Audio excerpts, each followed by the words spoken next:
Good morning, everyone. Thank you for joining us for the YIC webinar. Hang on just a moment. Let me get my PowerPoint started for us. All right, today Julia is going to be my co-host and help me with the waiting room as folks come and join us. I do have 9 o'clock on both of my clocks, so I'm going to go ahead and get us started. All right, real quick, I just need to double check that I have our recording going. All right, there we go.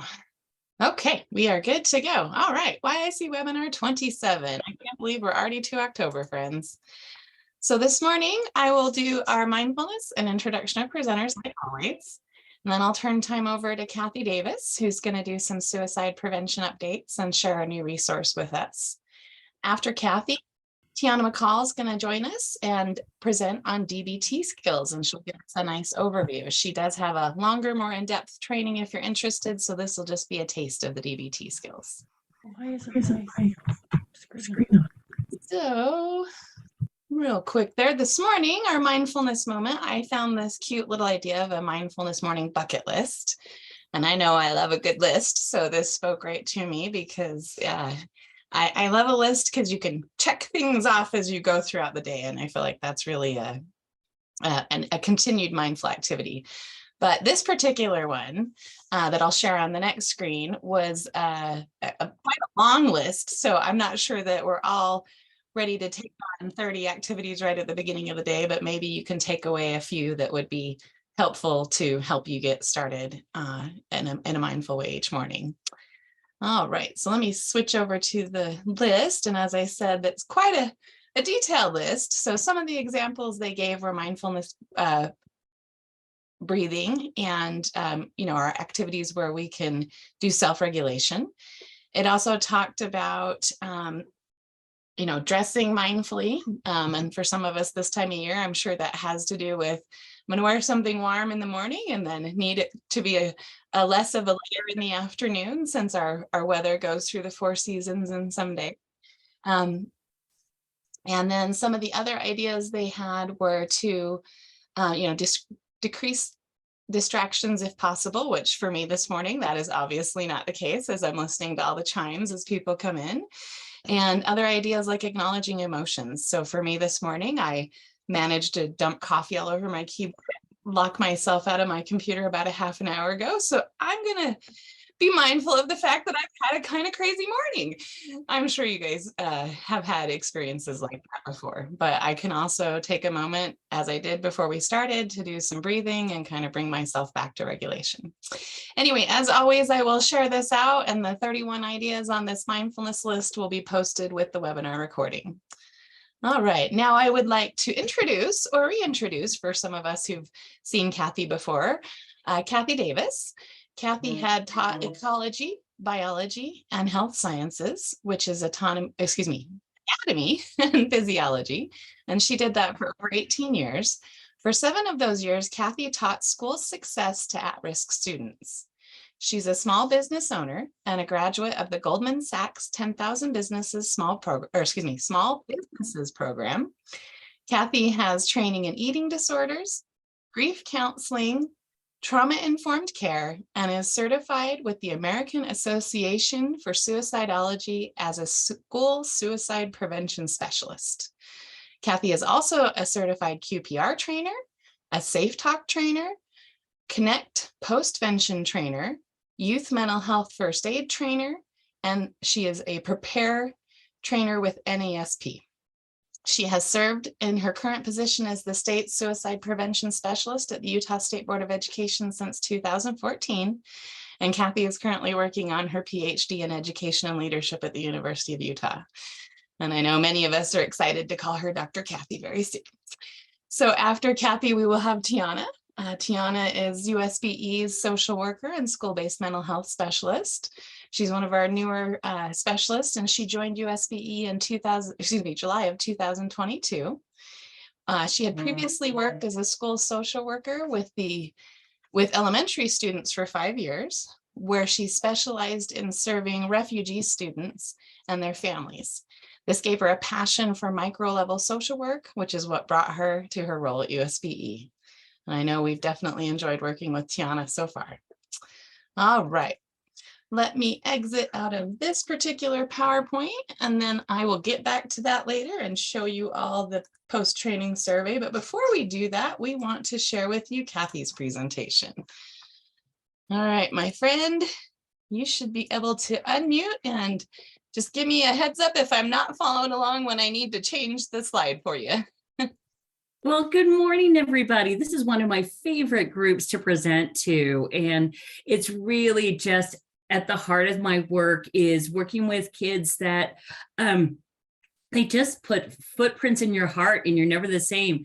So I'm going to be presenting on creating connections, and I want you to understand the important, vital role that each and every one of you play in your young people's lives, in your young students' lives, because they are going to remember you, and you are going to be really, really crucial because you've got their back when nobody else does. And so they recognize that even if they don't always tell you. So if you want to go ahead and go on to the next slide, we're going to do an opening activity. And I want you to, in the chat, do you all have access to the chat? So we're going to play a song, and I want you to, as soon as you know this song, put the name of the song in like the song title and the artist, the one that's singing it. So go ahead and play that, and then we'll just see how long it takes for you to guess this song in the chat.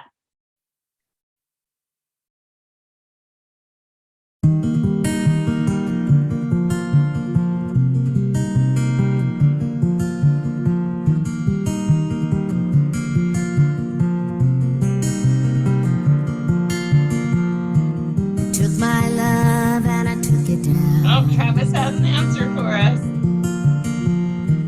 Climbed the mountain and I turned around. All right, Cathy, which one is it? There's several comments in the chat. We got Fleetwood Mac. Travis Cook has it. Is it Changes or Reflection? It's Landslide by Stevie Nicks. Travis did have it. Awesome. That's fantastic. That's wonderful. So if Travis, will you put your email in the chat, and something will be coming to your email today. Thank you, Cathy. I love it. So what we're going to do is I actually, as a birthday present this year, got to see Stevie Nicks in concert, and this has been my all-time favorite song. And I think there's got to be a theme song that each and every one of us has in our life. So we're going to start out with an activity. If you'll go on to the next slide. We are going to put you into break rooms, and we're going to give you about 2 to 3 minutes to talk about your favorite song and then explain why. Why is this your song? Why does this speak to you? And why does it resonate with you in your life? So do you want to go ahead and put them in breakout rooms for about 2 to 3 minutes? There should be a little pop-up to join your breakout room. Okay.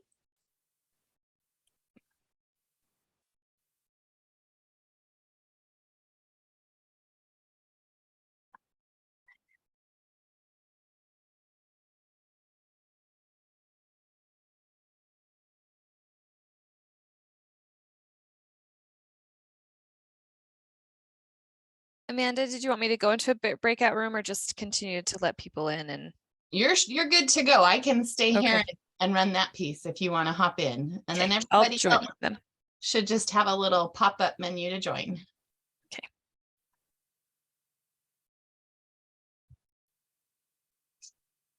So Cathy, what's your favorite song?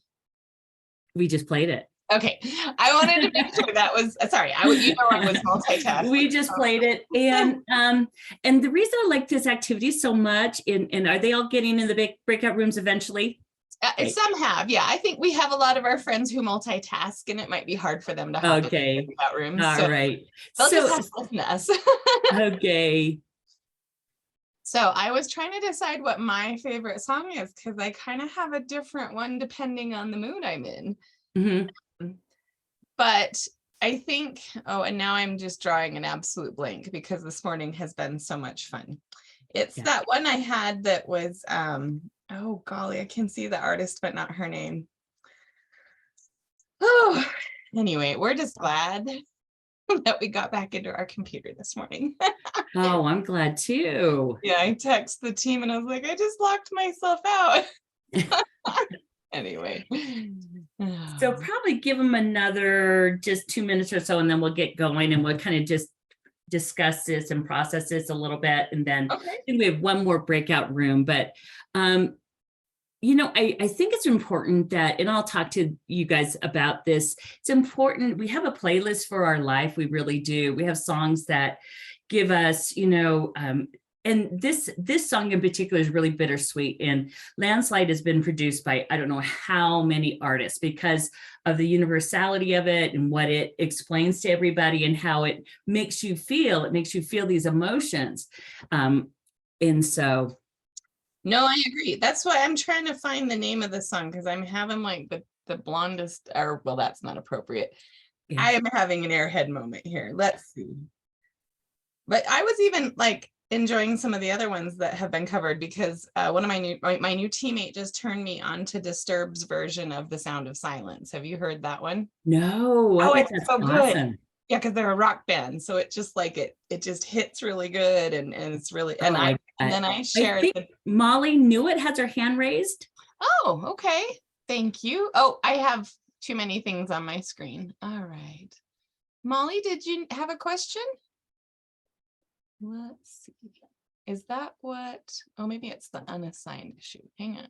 Oh no, that's Evian. Let's get her in somewhere. Evian, we're doing breakout rooms for about another 30 seconds about your favorite song if you want to join in. Otherwise, you're welcome to stay here. So yeah, Cathy, there we go. That is the timer. So sorry, I lied, about 5 more seconds. Okay, let me find our fun menu and close the rooms. Okay. All right. And then that just takes a second to close them all out and bring them back. Travis had it right away. Landslide. Yeah, I was impressed. Do you know there's a game like Wordle, but it's for songs where it plays like the first little bit? Yeah, and you can name that song, name that tune. Okay. All right.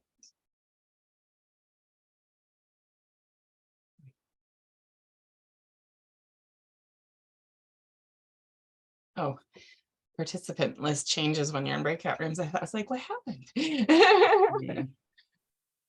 All right. Are we all coming back?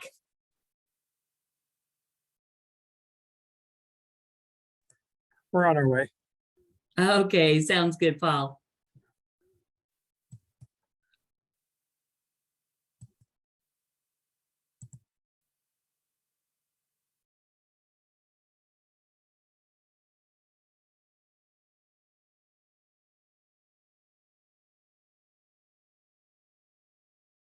All right, Cathy, everybody's back when you're ready. Oh, great. If you'll go on to the next slide.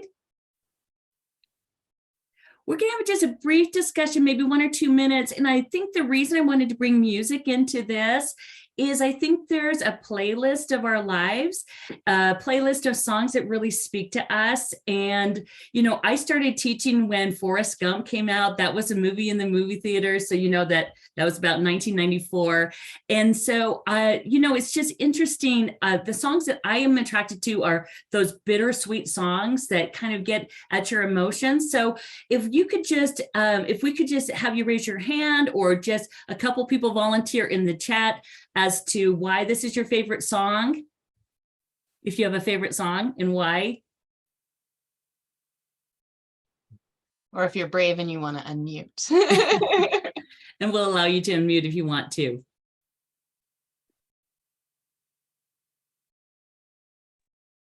I'll share. Oh, thanks, Kim. So, okay, Earth, Wind, and Fire, September. Favorite song because you can dance to it and it makes you want to move. I love that, Kim. I heard Earth, Wind, and Fire in the car the other day, and we just all started dancing in the car. It was the best. It's awesome. Right. Let's just take about 1 more volunteer, and then we'll get going with the rest of our presentation. Program or anything. Okay, Annie. Well, I like the Dolly Parton song, the one which is I Hope You Dance, feeling, still feeling wonder at great things. And then when there's a chance to dance, just don't clamp up, but just get out there and dance. And I told everybody, I said, I also like, just give me that old time rock and roll because it makes you feel like getting out there and dance. Just dance. Everybody looks goofy when they dance. Just do it. That's great. And that's a really great mindful activity, is just to dance in the morning if you need to. So thank you so much, Annie and Kim, for sharing. And we'll go ahead and go on to the next slide. So what I'm going to be introducing to you is something that was really innovative here in Utah. And the team of suicide prevention has done some really incredible things with the Live On campaign. And I'm not sure if you're real familiar with that, but the Live On campaign is a social media campaign, a statewide campaign to promote awareness of suicide prevention. And they did something really innovative during September, and that was to create a suicide prevention playbook. And the suicide prevention playbook was launched on Instagram, and it's the opportunity for you to become an ambassador for suicide prevention in 10 short lessons. And it really takes about less than an hour. And you're going to see a few of those lessons today. I'm going to share those out with you.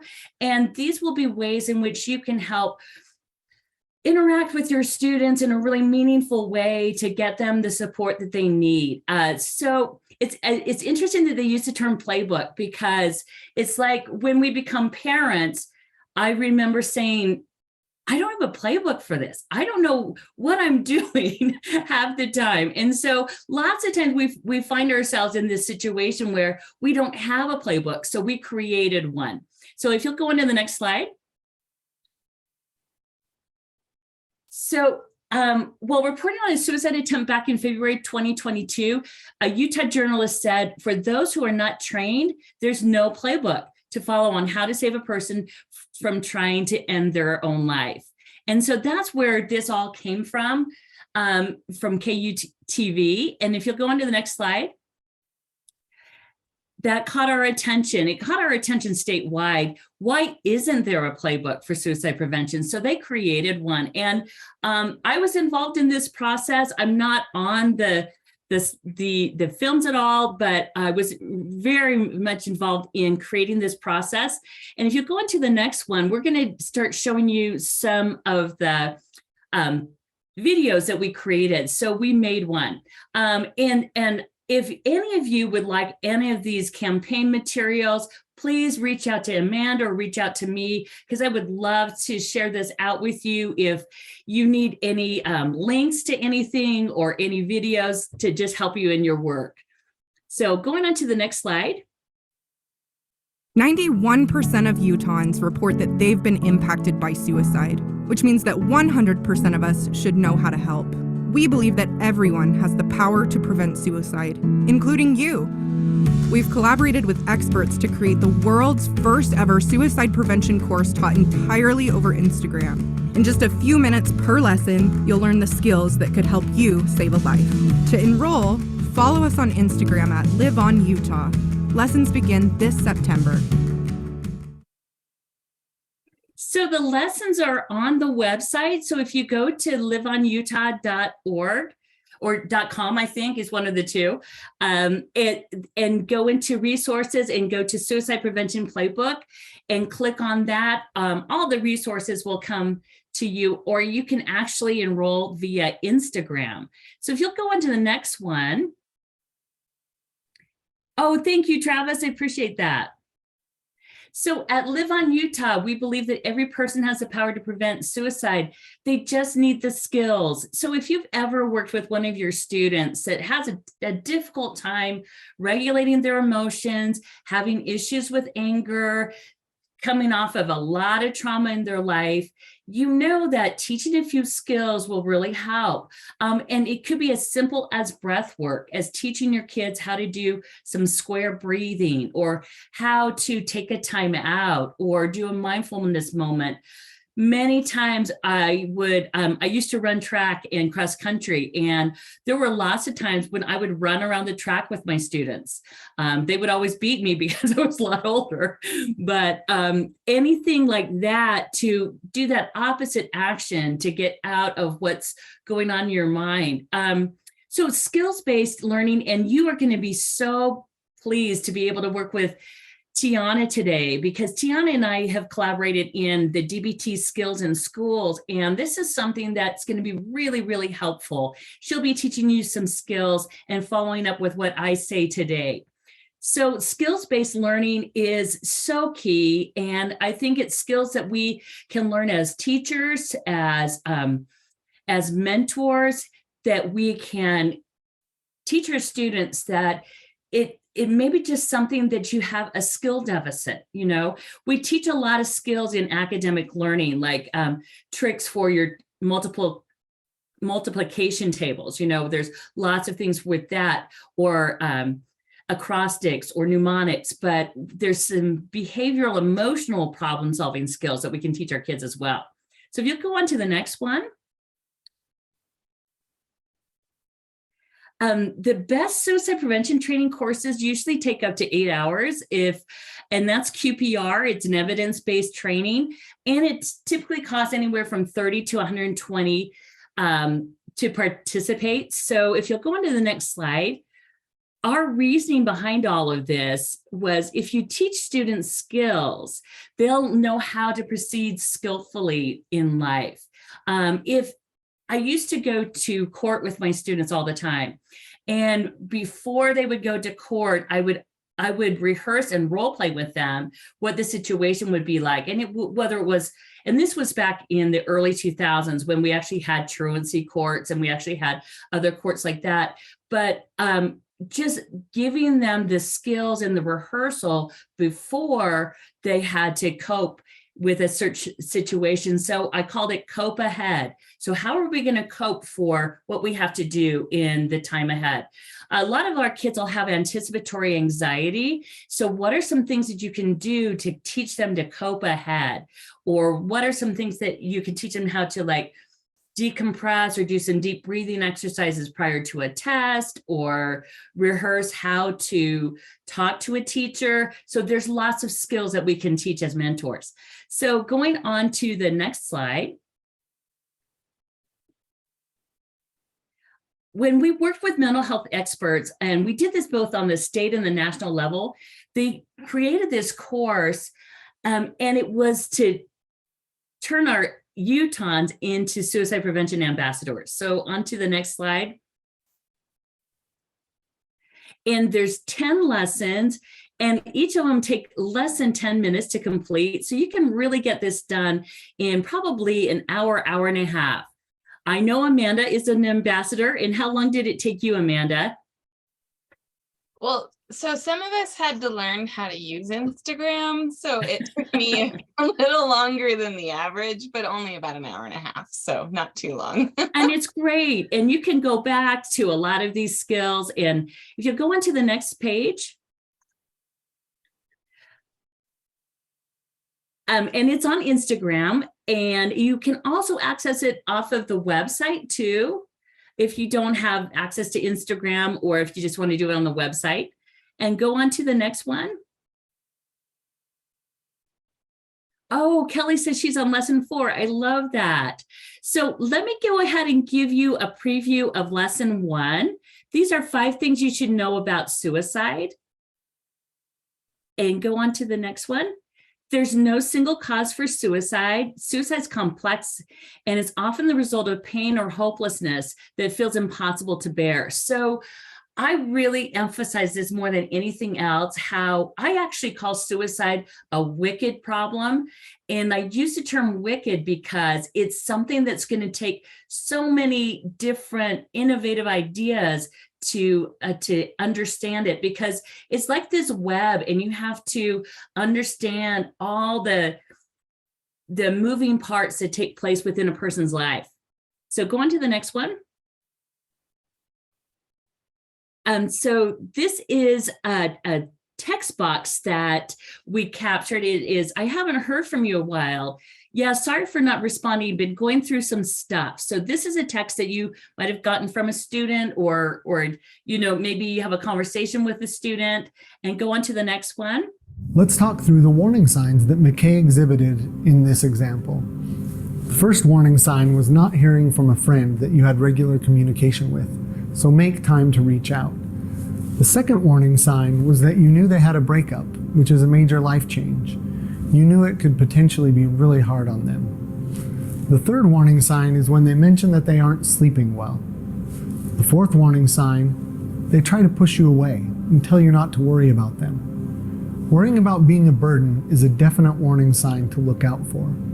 It all culminates with them saying that they wish they could fall asleep and not wake up. In this example, the friend kept pushing for more information and showing genuine care and concern.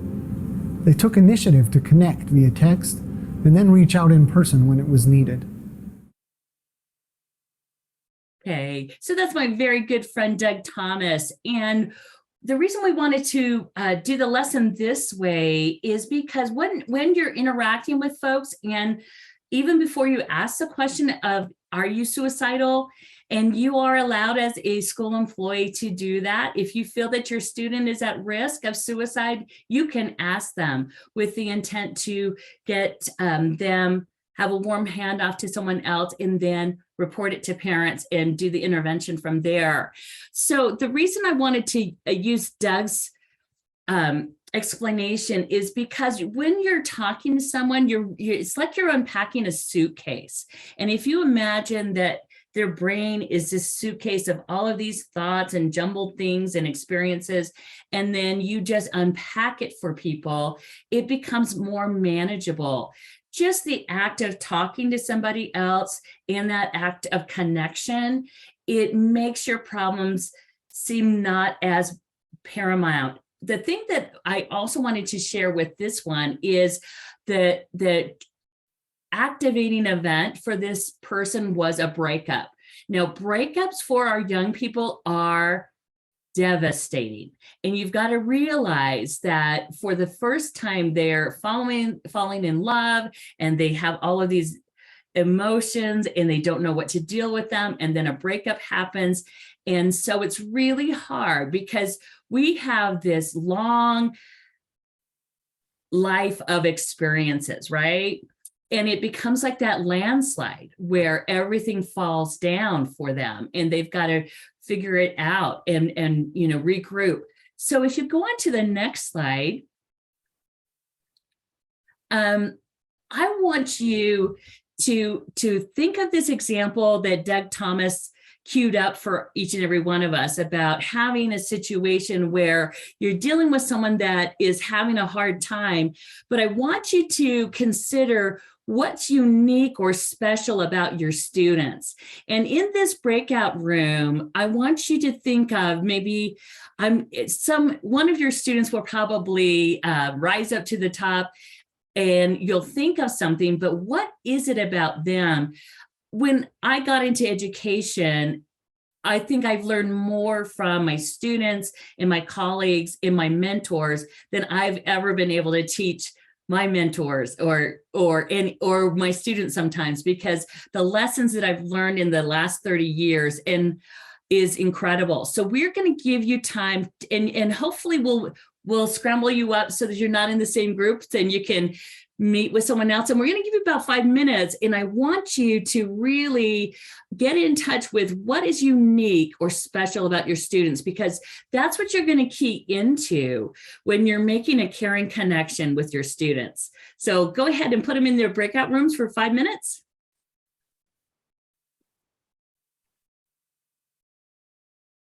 All right, you should have a pop-up window to join your breakout rooms.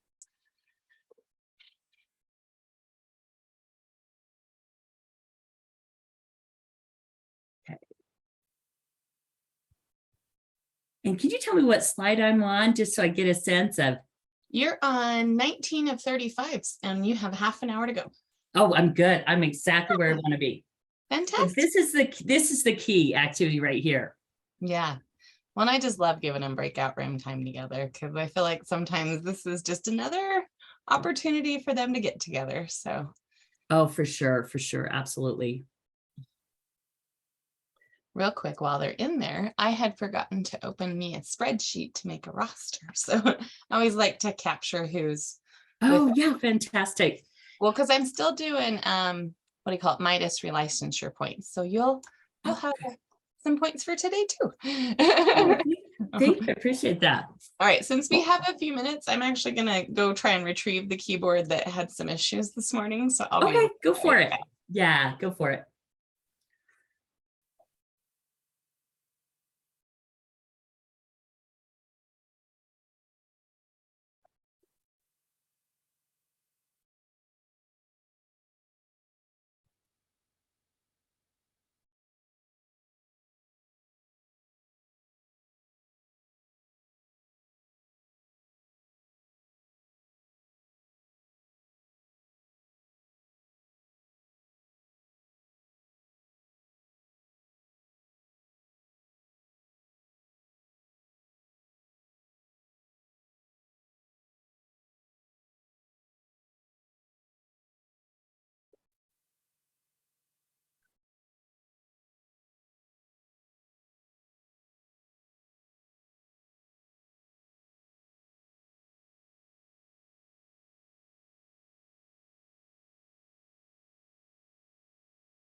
sorry, that phone ringing was mine.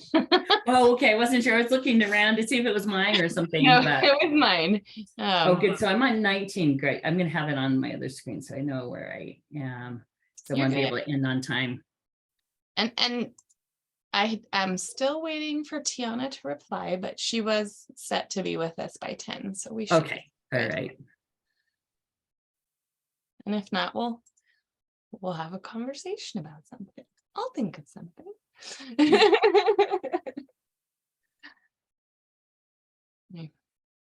Ah. Computer problems sure make for an interesting day. Oh, yeah. But look at how you handled it. Well, thank you. Look at how you handled it. I mean, I think that's fantastic. You switched gears and you made things happen. You did the Tim Gunn, like, make it work. Yep. Fake it till you make it. Yeah, you got this. You're doing No. great. And now I'm being brave because I have coffee again. I was like, yeah, all right, we'll just go there. Oh, listen, here's my coffee. Oh, gosh. I don't know if you can see it. This is my cute new mug, and the front of it, it says vibin' and thriving. Oh, I love it. That's great. That's awesome. When I Thanks. fell, Teresa brought it to me as a get well present. I was like, that is very appropriate. Oh, yeah. Oh, goodness. Okay. All right. I just realized that I am not paying attention to the timer and I turned all my volumes down. Okay. We still have 2 minutes. Okay, good deal.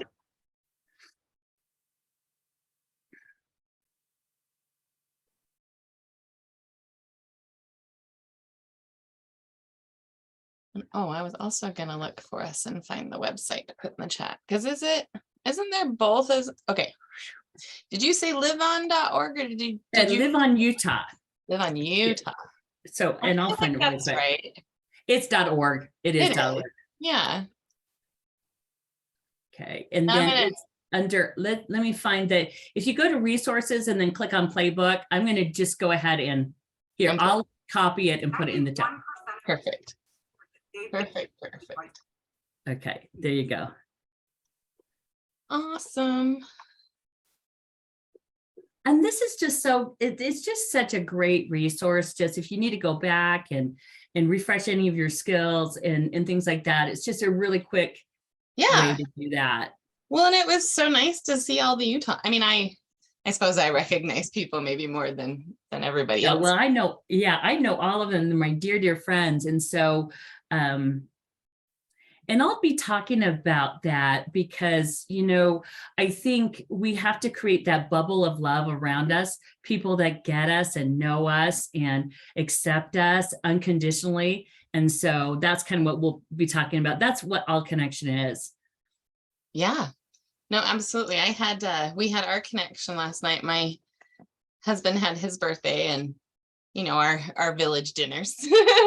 So there were like 10 teenagers here and 4 adults. And I was teasing him. I was like, so who's real mature that teenage could come to his party? I love it. I love it. Is it just about time to bring them back?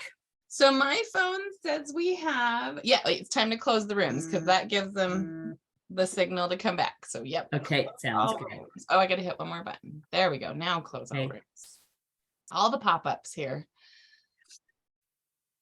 Yeah, then if you'll just click to the next slide, we'll just have a quick discussion on connecting with students and what that's all about. Absolutely. We're just going to have to find the layer. There we go. Okay.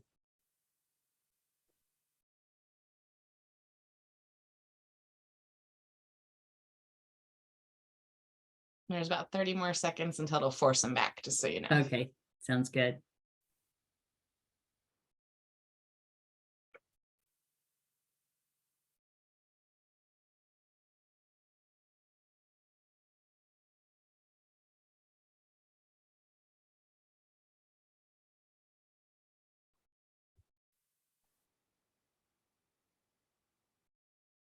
And just give me the cue, Amanda, when they're all back.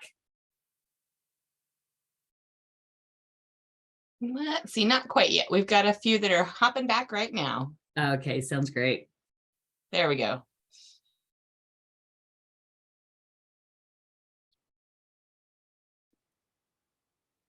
So I'm just going to go ahead and as you filter in, I just for the sake of time, I'm going to get started again. And the reason I wanted to emphasize connection is probably the #1 protective factor that we can provide for our students. And the one-on-one support that you provide as mentors is so key. So if there's any of you that would like to volunteer of what you learned in your breakout session or something that you do to connect with your students to help enrich all of our toolboxes for connecting with our students, because I think during the pandemic, we really struggled with connection because we didn't have the normal in-person connection. We had to go to a virtual connection. So any volunteers, you can put something in the chat or you can unmute yourself.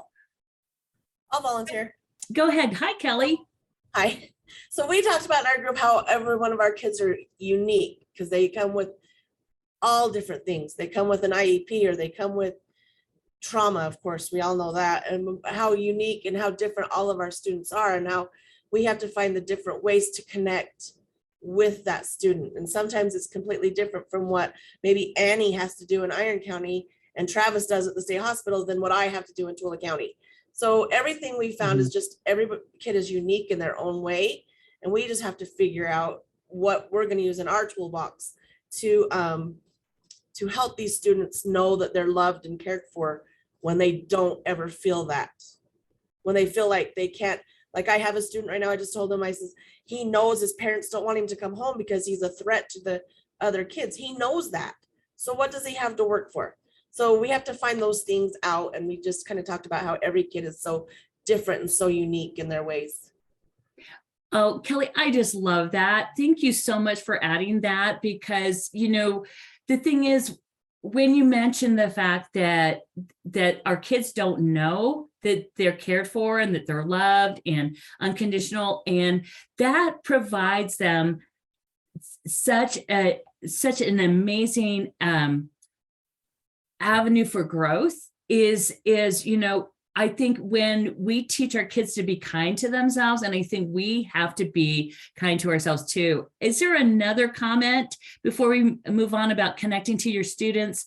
I'll just tell a quick story and then we'll take a comment. I had a student that really was struggling. And so I did a little bribery, and I realized that because I went to Taco Bell every Tuesday because Taco Tuesday and everything. And I would just meet with him one-on-one. And this is when I was a classroom teacher, and we'd have tacos on Tuesday, and we would just start processing things and talking to one another. And it was a connection that he became my student aide later. And then he's now doing extremely well, but he needed that touch point. He needed a connection with someone that believed in him and could love him until he could love himself. And so any other highlights from your breakout rooms? This is Evianne. Hi, Evianne. We talked about also making that connection, but making sure that they understand their good qualities or their gifts, and that the more we can help point that out for them, the more that they can hold on to that or use that in times where they feel distant or not included in a group, or not, don't fit in, whatever. We just talked about a lot about how if they can learn to identify the things they have to offer, that it helps them feel their worth, even when someone's not around, helping with that connection.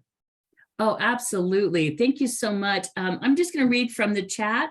Just creating a safe, non-judgmental space for them to talk, being interested in them and acknowledging, and acknowledging their worth. Fantastic. Thank you, Jody, for that. So if we'll go on to the next one, I'm going to talk to you specifically about the risk and protective factors for suicide.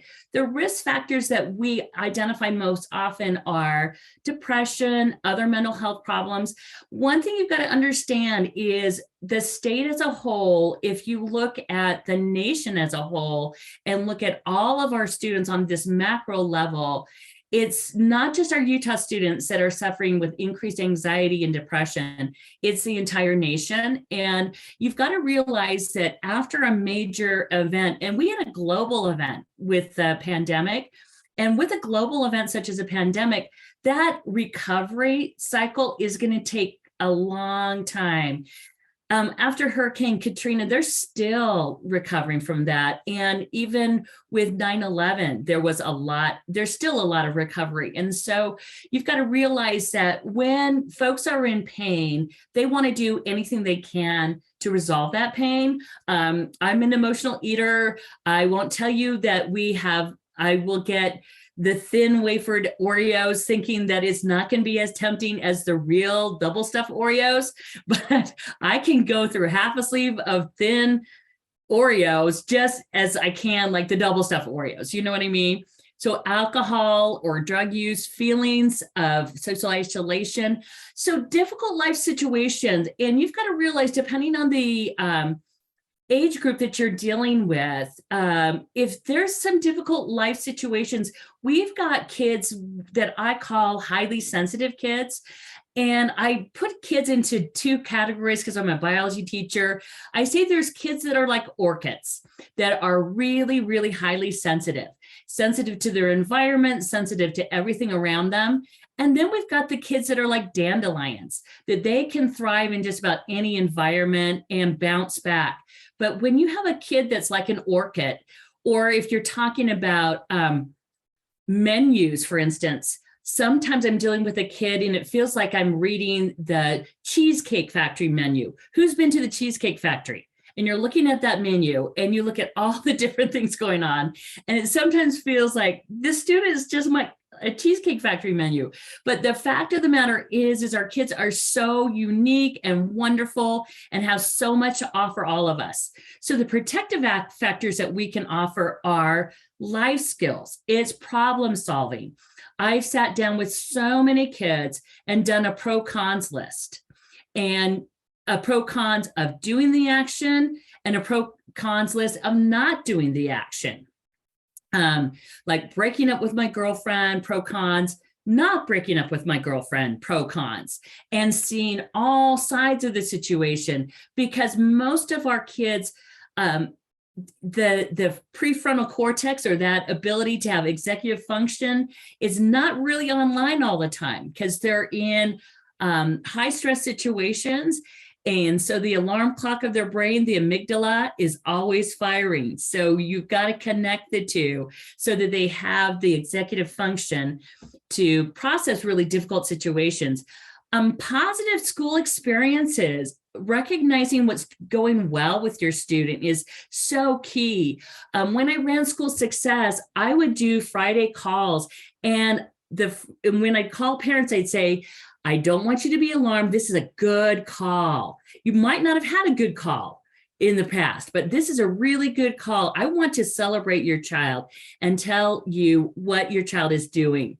And that kind of planted the seed for future successes. So if you go on to the next slide.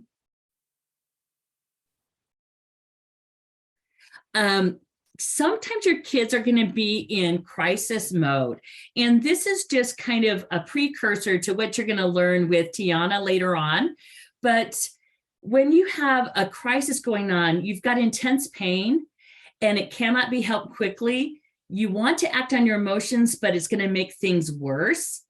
And so we teach something in DBT called emotion mind, reasonable mind, and then wise mind. If your emotions are running the show, they're going to overwhelm you and you're going to have to use life skills. You're going to have to step back. How many of you have ever been in an emotional state? Like I have been like looking for my keys. The keys are in my pocket. I'm calling my phone or buzzing my iWatch trying to find my phone, and my phone's in the other pocket. So, there's different life skills that you have to realize. So tipping your body chemistry is something I've done with kids quite a bit. If I have a kid that's really emotionally dysregulated, I will do something such as to tip their body chemistry. I've gone into a restroom and had the student put cold water on their face for a long time. That's just going to key down the physiology, turn down the volume on their emotions. Sometimes intense exercise. I've been with kids and I said, give me 10 jumping jacks. And the jumping jacks, it just kind of kicks them out of, that real intense emotions, and then helps them to start calming down. Paced breathing is something I do all the time. There's a lot of breathing apps that you can load on your phone to help you and your students with breathing. This is something that I used to do with my students. We used to do mindfulness activities at the beginning of class. So if you go on to the next slide. This is a slide that I really like in talking to kids about some skills that they can use to distract themselves from really difficult emotions. It's one of the best tools that I can use. The other day I was having a really stressful day and my daughter said, Mom, we're going on a walk. Did I want to go on that walk? No. But when I went on the walk, it distracted me from my current emotions, and it helped me to process things. And so there's things like take a walk outside, watch your favorite TV show, make a new playlist. And that's why I encourage my kids to have playlists for, times when they need to, elevate their mood, put some Earth, Wind, and Fire. I've introduced Earth, Wind, and Fire to a lot of my students. They didn't even, who is this? Or the Commodores or something like that. Write a letter, go for a drive, exercise, play an instrument, read a book. So hang out with your pet. It's been proven, research has said that if you pet your dog or your cat for 10 minutes, it's going to really help you with regulating your emotions and calm you down. So if you go on to the next one, we're going to have another clip from the playbook. On the road to recovery, it's just after this slide. What you've got to realize is life is this journey. And if students are in really precarious, hard, difficult life situations, it's going to take time. And if we have kids that are coming back to us after a suicide attempt or hospitalization or treatment, it's going to be a process. And I always use the phrase, or the mantra, trust the process. And the journey is going to be different for everyone. So it could be medication, could be talk therapy, could be some self-care, could be learning how to go through the stress response. And the stress response, we have a lot of our kids are stressed out all the time, and we tell them, oh, do more self-care. Well, a lot of times it's just getting the kids to say, it's okay to feel this feeling. Feelings are like tunnels. Feelings are not like caves. We don't want to get you trapped in your feeling. Just think of it as a tunnel, and you're going to get through this feeling and you're going to get to the other side. Feelings aren't facts. And so if you go on to the next slide, we're going to hear from my friend Amanda, my other friend Amanda. After this slide, sorry about that. So Amanda, will you read this to everybody? Amanda Charlesworth? Sorry, I was struggling to unmute, you know, that darn mute button.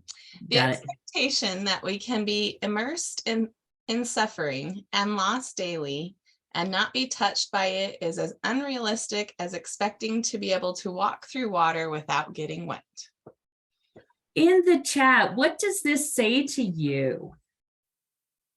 This is kind of a radical acceptance of a situation, of what we're dealing with. How many of you, this is my favorite quote. I love this quote, use it in just about all of my presentations. What does this quote mean to you? Just put it in the chat real quick. Okay, Amanda says we are all in this together.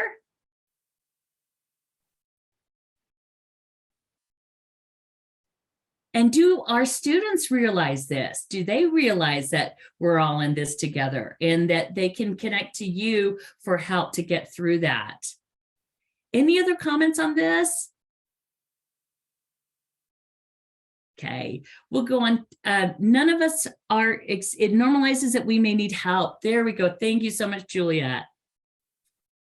And then I think I'm going to capture one more comment. None of us are exempt from struggles, and the key is how to cope. Oh, fantastic. That's great. So if you'll go on to the next slide, Amanda.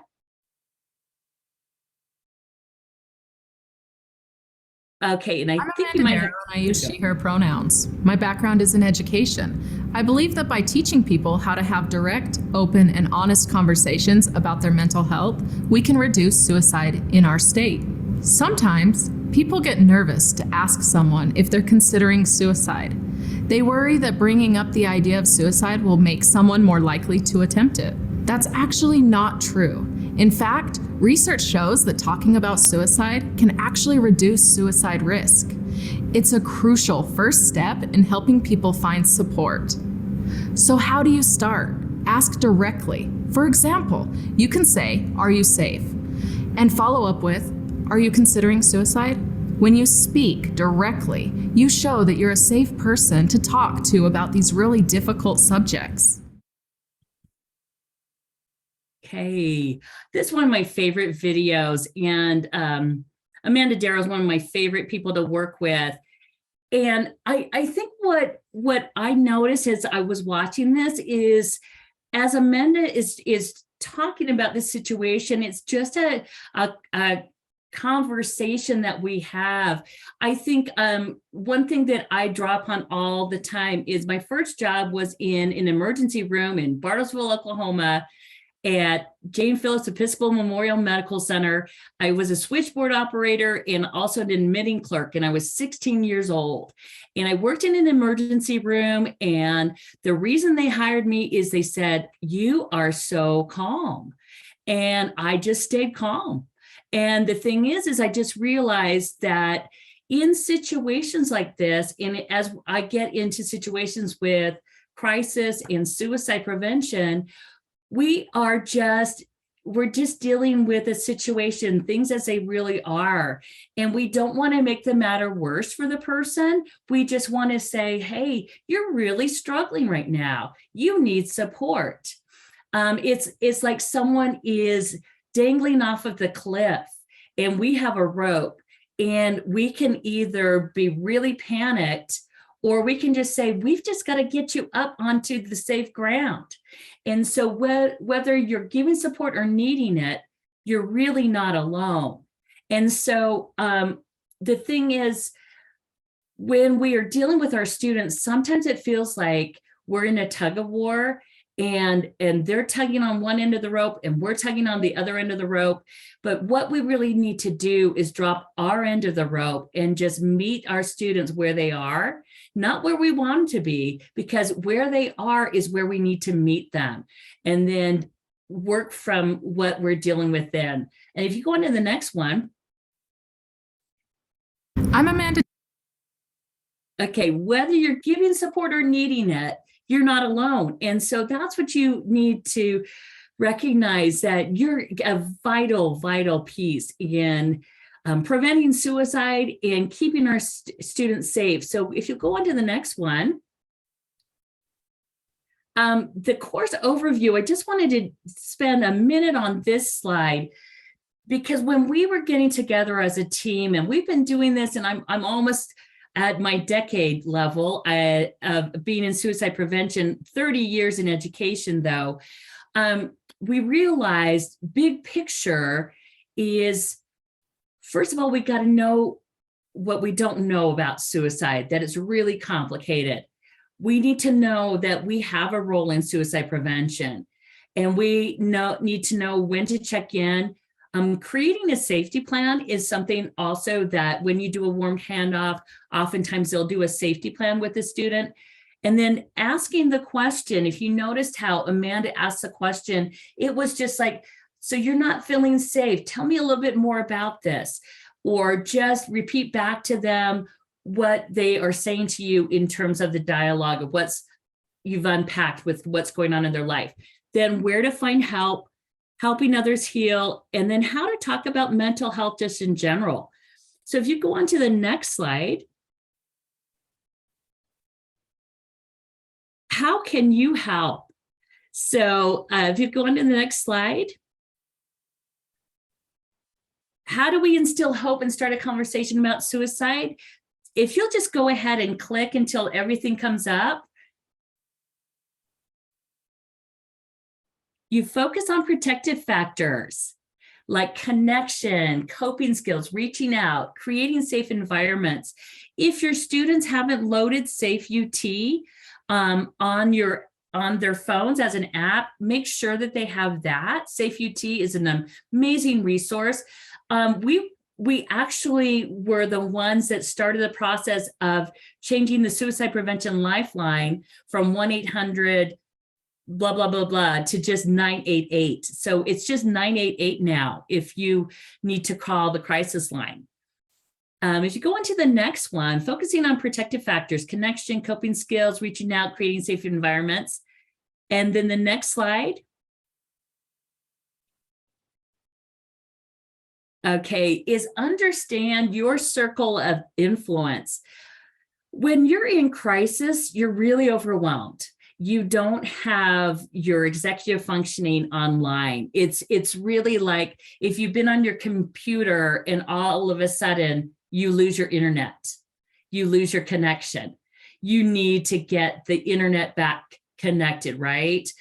Sometimes it's an easy fix, like just Control-Alt-Delete or rebooting your computer. But the thing is, the more overwhelmed you are, the more support you need. So everyday helpers in suicide prevention know suicide's a problem, but think it's not an issue for them or their loved ones, want to help but don't know what to do or say, are scared of doing something wrong, and aren't aware of how to create a safe environment.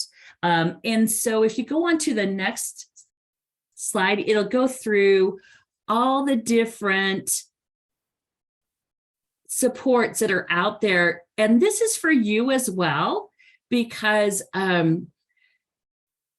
want you to realize that you have a bubble of care around you. You have people that love you and that really are your support system. It could be your coworkers, it could be your home, but when you're in a really difficult situation, really surround yourself with your bubble of people that can support you. And if you go on to the next one, this is how you can follow on Instagram.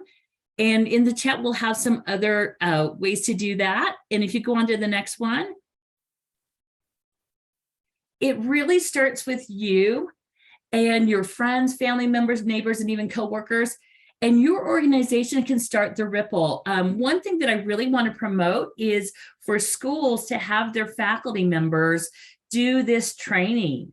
And, and even in professional learning communities, I think it's a really powerful thing to do, because we really want to be suicide ambassadors for all of us, because it's not just our young people that are at risk of suicide, it's across the age span. And then the last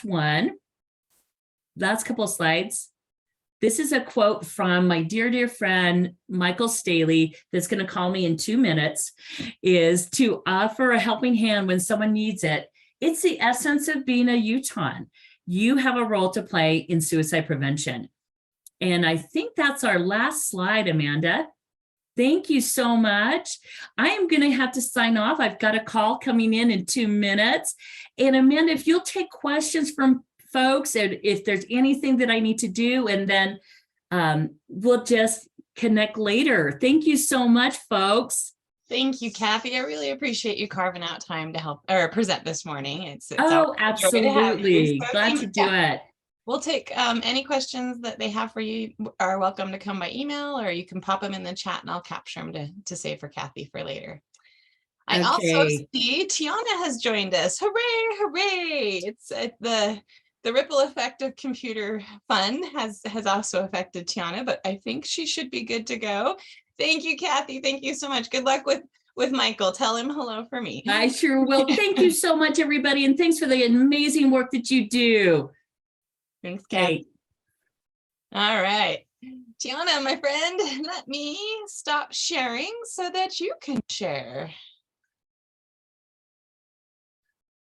All right. I think you should be, there we go. She's already got it.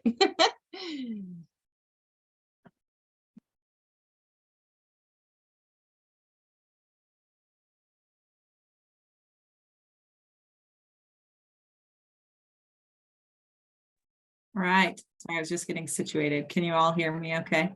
I can, yes. Awesome. Hi, everybody. Sorry, I missed Cathy's presentation, but she's always a fun presenter, so I'm sure she gave some really good information for you guys. I visited you previously, but I don't know, Amanda, did you already introduce me in the beginning of the meeting, or do you need me to introduce myself? Or I just did your quick little bio that shares. Perfect. Yeah. That's perfect. Okay. Well, hi, everybody. I'm here to present about DBT skills. So DBT is dialectical behavioral therapy. And I'm not here to train you to become a therapist. And I don't want you to walk away from this training thinking that you are now a trained DBT therapist, because that requires a lot of training and is not the intention of this training today.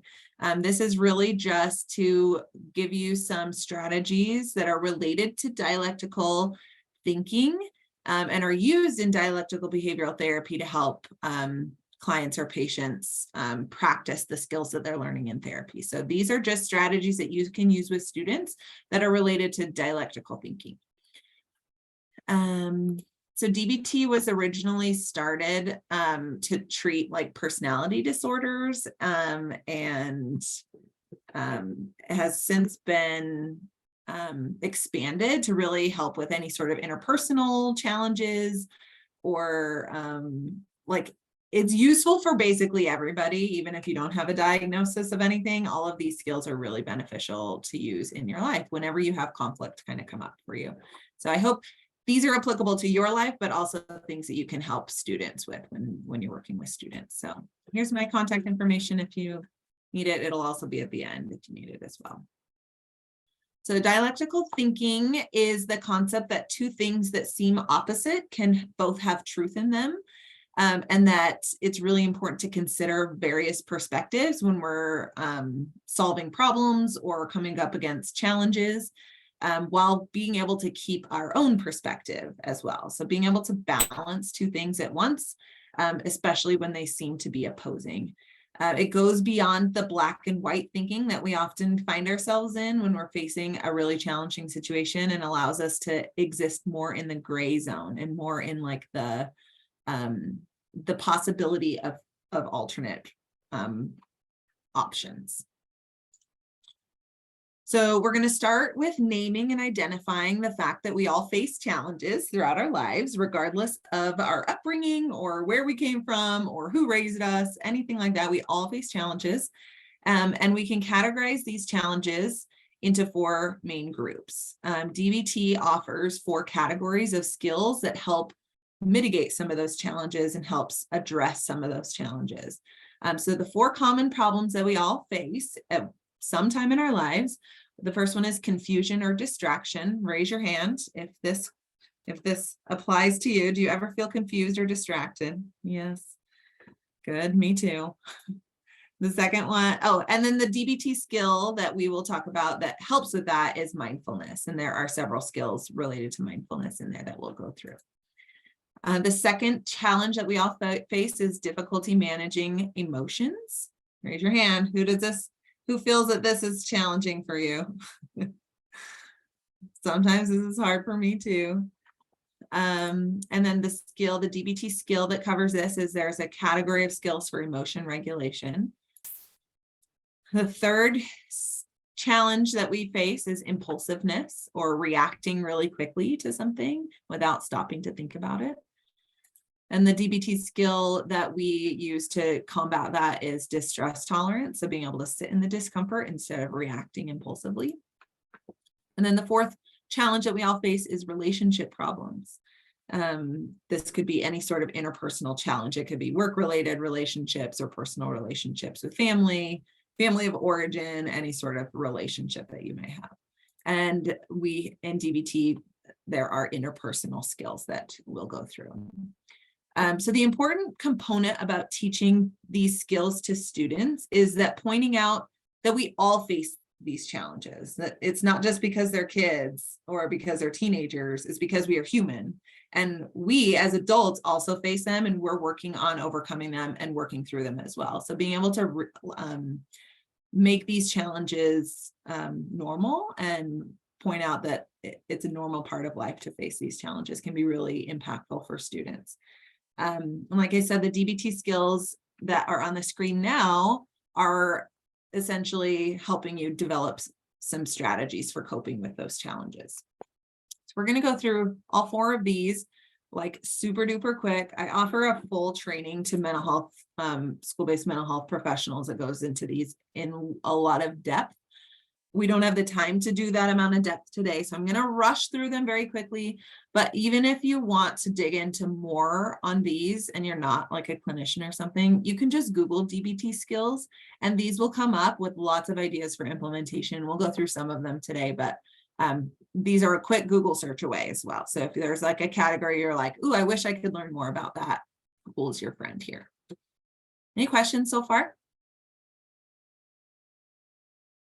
Okay, let's jump in. So when you're working with students, it can be super helpful to guide students to self-rate. So ask them to consider those challenges that we talked about, like the confusion and distraction or emotion regulation or relationship problems, and have them figure out which one is like, what's the category that feels the most hard? What's the hardest for them to kind of manage, and start there. Let them kind of guide what skills they want to practice. None of these have to go in any sort of order. They are really just meant to target wherever the challenge is happening the most. So some self-awareness and some self-knowledge here is really beneficial for kids to start picking out what they want to work on when they're engaging with you in this work. It just increases the likelihood that they're going to work on the skills if they can see that it's connected to something that they struggle with. So the DBT skills that we're going to learn today are going to focus on the ways that we can respond to those challenges that we talked about. And I think another really important part of this is pointing out to kids, especially, and maybe even adults, that we have options when we're facing a challenge or facing a problem. And these are the 4 options that DBT offers. So the first one is solve the problem, and there are some problem solving strategies built into the DBT skills. Feel better about the problem. So this could be distress tolerance skills or emotion regulation skills. Tolerate the problem, also distress tolerance and emotion regulation. And the fourth option is to do nothing. Sometimes that is what we choose to do because we're not ready to do anything else. And that is a valid option. And I think that's really important to point out to the students that you're working with, that they can always choose to not do anything. It will likely result in more suffering and more pain and not getting out of whatever circumstance they're in, but that's always an option for them. And that can sometimes feel empowering. Like they might say, well, I don't want to do nothing. I want to feel better. And then that gives you a clue about where to go and where to start. If they are willing to recognize that they don't want to do nothing, then we can do some other things. We can solve the problem, we can feel better, or we can tolerate it. All right, so the first category of DBT skills we're going to cover is the mindfulness skills. This is really the foundation of DBT because everything is built on an awareness of what's happening. So not being aware of what emotions we're feeling or why we're feeling them can add more suffering to whatever circumstance that we're in. This also plays into focus and distraction. If we're not able to focus, mindfulness really helps build that muscle of focus and attention. Let's jump into some of the skills. So in DBT, we talk about 3 states of mind. We have a reasonable mind, which is cool, rational, logical, calculated, really task-focused. Feelings and desires and needs are not as important here. We have emotion mind, which is when our emotions are in control of our thinking. We might react really impulsively. We might have urges to do things or say things that are not really what we want to do, but our emotions are kind of taking over our bodies. And then in the middle, we have wise mind, and that's a balance between the reasonable mind and the emotion mind. It's not saying one is more important than the other. It's saying both are valuable here, and what can we take away from both of these states of mind? Put in the chat where you find yourself the most.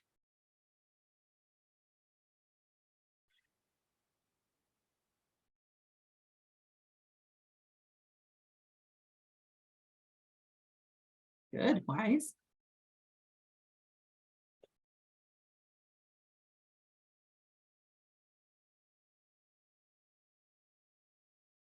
Or you can call out too. Emotion mind. Depends on the day. Unreasonable mind or emotion mind. Yeah. Emotion. Good. So this is another way that you can invite students to start being a little bit more self-aware, is ask them to figure out, like, in their day, what are some things that put them more in reasonable mind or put them more in emotion mind, and have them start self-identifying things that might cause them to be on one extreme or the other, and then build that skill of being in the wise mind a little bit more. Mindfulness skills and strategies are a really great tool to help you get into the reasonable mind a little bit more.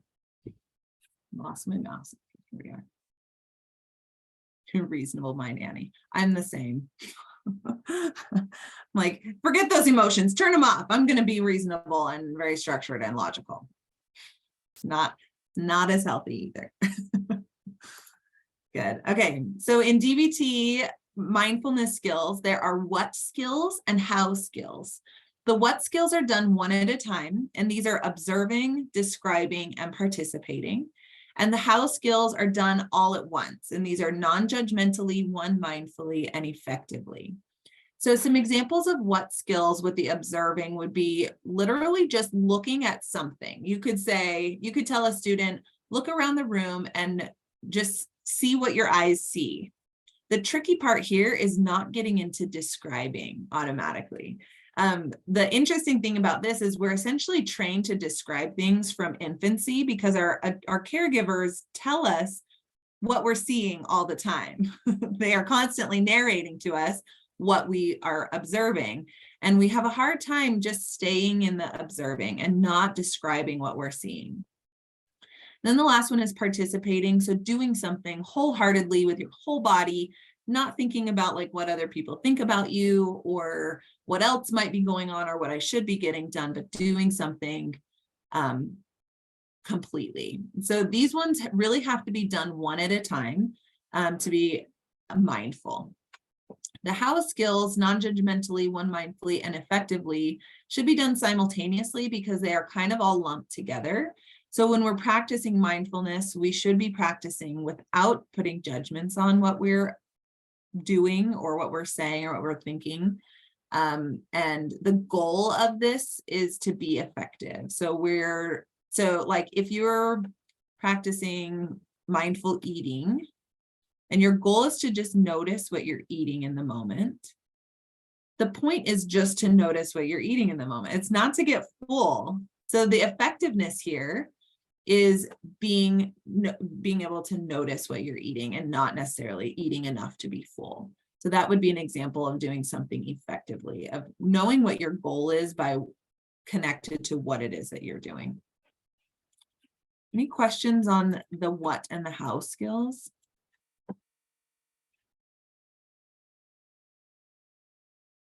Okay. The second DBT category is distress tolerance. This is a emotional thermometer. This is a really good tool to use with students as well to help them start recognizing when their emotions are getting too much to handle and they need to use some skills. So you can present an empty thermometer or some sort of scale that shows them, and you can describe this as some sort of thermometer or measurement tool to help them measure their emotions. 0 means you're so calm that you're practically sleeping. And the 100 means that you're the most distressed you've ever been or could imagine being. So we're on a scale of 0 to 100 here. And the skills that we're going to talk about in distress tolerance are really skills that you should engage in when you are at about the 65% on your emotional thermometer. So these feelings are pretty intense. You're feeling pretty overwhelmed and you're not quite sure how to think through this and make a wise decision in your wise mind. A good strategy with using this type of tool with students would be to have them tell you when they feel at 10%. What are some examples of circumstances that help that they feel at 10% so that their emotions are pretty low, they're not feeling really distressed. Have them describe a circumstance that would be 100%. So they have something to compare it to, like what would be the very worst possible thing that could happen and what would make me the most distressed, and have them describe that. And then have them jump down to some other ranges and have them identify different points on the thermometer so they have something to gauge it against. So when a future event comes up, say they're fighting with their boyfriend, you could pull out the thermometer and say, is this 100% or is this 50%? Like, where is this on your scale? And have them kind of rate how they're feeling. So distress tolerance is separated between two types of skills. The first one is crisis survival and the other is reality acceptance. So we're going to first do crisis survival and then we'll do some reality acceptance skills. So there are 5 crisis survival skills here, and these are meant to be used when you're at that 65 on your thermometer or higher, and you really just need to survive the moment. Like, you're not trying to solve a problem, you're not trying to make anything better, you're really just trying to survive and get to the next moment. So these are skills that you can use to do that. We'll go through each one.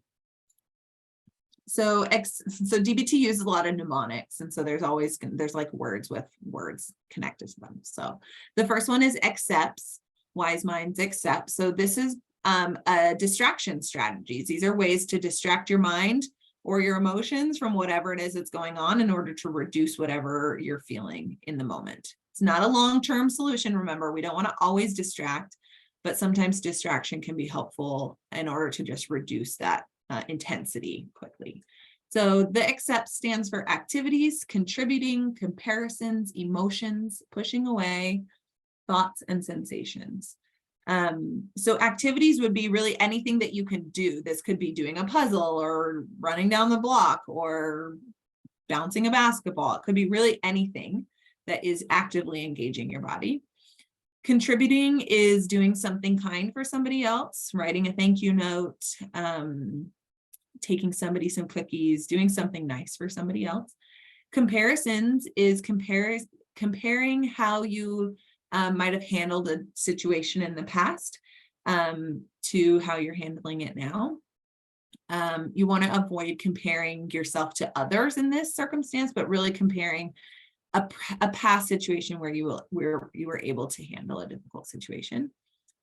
Emotions is, I just drew a blank. Let me get my notes.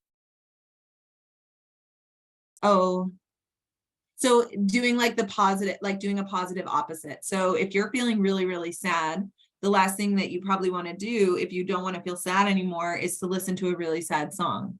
So instead you would listen to a really upbeat song to hopefully change your emotion to the opposite feeling that you would want to feel. Pushing away is distracting your attention by leaving the situation or blocking it in your mind. Some people, I've heard of, it's enough for them, like if they're really upset at home, just to get up and go into another room. It can be enough to like distract and block the mind a little bit, or going to take a shower or doing the dishes or something that just puts you away from whatever it is that's distressing. The T is for thoughts. So this is filling your mind with other thoughts. So if you're really focused on something like a thought that's really distressing to you, you can replace it with something that you want to think more about. And then sensations is using your senses to distract your attention. So touching something that's really pleasant, like a soft blanket or some like Play-Doh, or smelling something you really love, or tasting something, so mindful eating, something like that. Again, you're going to want to use all of your mindfulness skills here so that you're still engaged and you're still actively participating in these activities, and it's just not like a numbing, mindless activity that you're engaging in. So using the mindfulness skills here is really important. Any questions on the accepts? And this is all just a bunch of strategies to use with kids. Can you see yourself using any of these strategies with students that you work with? Or do you already use some of these? They're not really super novel ideas. I imagine that you're using some already. I know that I am with teenagers. I've been doing a lot of contributing, having them do service for other things to distract them from their own issues. Yeah, love that.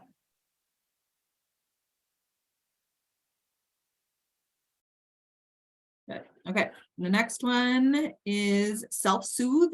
So this is just, again, a deeper dive into the senses. So using your senses to soothe yourself. So this is really, the way I would use this with students is pre-plan. Like, what is it that you, like, what's something that you really love looking at? Let's print out a picture of a scene that you really love, or a picture of a family member that you really love. So creating essentially like a senses toolkit, I would say, would be really beneficial to have these things all in one place so that they're easy to access when the emotions skyrocket and they need something quick in the moment. Because when they're at that 65 on the thermometer, they're not really thinking that clearly, and they're probably not going to be able to think clearly about like what it is I need in this moment. So as much planning and prep you can do with these skills would be really helpful. So what can you smell? So you can use all these skills too in like a grounding exercise. So have them describe things they can see, smell, hear, taste, touch, engage in them in some body movement. But these are things that they can also do on their own to have them access these things that they really enjoy in the moment. The next one is improve, and this is staying in the present. So using imagery, meaning, prayer, relaxation, doing one thing at a time, taking a vacation, and encouragement. So imagery is really a mental rehearsal, and it can create safe places that you can go to temporarily. I use this in trauma reprocessing with my clients in my private practice. There's an exercise called the calm place, where we visualize a place where they feel really calm and relaxed, and it becomes a safe place that they can go to anytime they're feeling distressed or really upset. So this is something you can walk students through as well. Like, describe to me a place that is the most beautiful, the most relaxing, the best place in the world you can imagine being, and have them describe it to you to really build that mental image up for them. so that it can become more easily accessed later when they need it. Meaning is sometimes not easy in the middle of a crisis, but if you're able to find the silver lining or make lemonade out of lemons in the middle of a crisis, this could help you survive this crisis. So if you can find anything positive in the middle of the crisis, that can help you survive it and get to the next moment. Prayer is not something that works for everybody, but is definitely a coping strategy that is really beneficial for a large group of people. So if this is something that you have, like your student has disclosed to you already that they are religious and they really enjoy prayer, you can remind them of this skill, that they can access this whenever they need to as well. The important part here is, if engaging in prayer, it's really important to pray for having the skills and strength to tolerate the difficult situation and not to have the difficult situation taken away. Some discomfort might come if they pray for the discomfort to be taken away, and it's not. So kind of coaching them, if you feel comfortable and if they feel comfortable with this one, on praying for strength to get through the moment. The relaxation is just really finding activities that relax you. It could be anything here, and this would be another thing I would say to prep on, like ask students, what is it that helps you feel relaxed? Is it taking a bath, listening to music, going for a walk? It could be really anything. Then one thing at a time, that's that same mindfulness skill. And this is where you really focus in. So if you're really feeling stressed and you've got a million things to do, try to just slow down and do one thing at a time and do it as mindfully as possible. The vacation is not necessarily going on a vacation, but creating a vacation in your life. And that could be as simple as, like, before I get out of my car, I'm taking a vacation for 5 minutes and I'm sitting in my car and I'm listening to music and I'm not getting out of my car to be bombarded by toddlers climbing up my legs. That is a mini vacation that I can set aside in my day, every day, if I choose to. And it doesn't have to be fancy, but it should be planned to some extent. So I should be mindfully choosing when I'm going to take my vacation. So like my example of sitting in the car for 5 minutes, that's planned at the end of my day every day, and it has a time limit and a duration. And I know that I can access it any day that I choose to. For students, this could be like, I'm going to take a vacation when I get home from school. I'm going to put my headphones on and blast my music for 5 minutes. That could be a vacation for a kid. It could be really super simple. It does not have to be fancy. It doesn't have to mean going anywhere.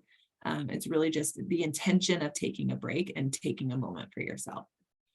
And then encouragement is the skill of talking to yourself the way that you would talk to somebody you care about. So what would you wish somebody said to you when you were in crisis, or what would you say to somebody that you really love? And maybe even writing these down beforehand so that you can rehearse them in your mind when you're feeling really distressed and you need that encouragement. All right, the tip skills is another, there's more words. So tip stands for temperature, intense exercise, and paced breathing. So temperature is really helpful because it can, so tip skills are being used when your thermometer is maybe closer to 100 and you are having a hard time remembering any skills that you've ever learned to cope, and you need a really quick fix, really, really fast. So you would engage in these if you are having really intense emotion. So cold water can calm you down really fast by activating your parasympathetic nervous system. And this comes from the dive reflex, which is what happens when you dive into a cold body of water.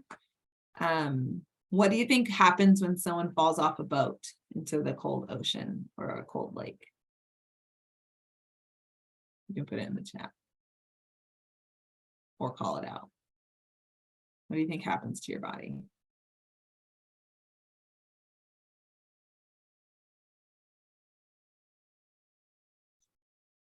So your initial reaction is to freak out. Yeah, shock, panic, start swimming really hard and fast. But your body has the parasympathetic nervous system that actually activates in moments like this and helps you calm down to help you stay afloat. So your body has this natural reaction to falling into cold water to help you survive.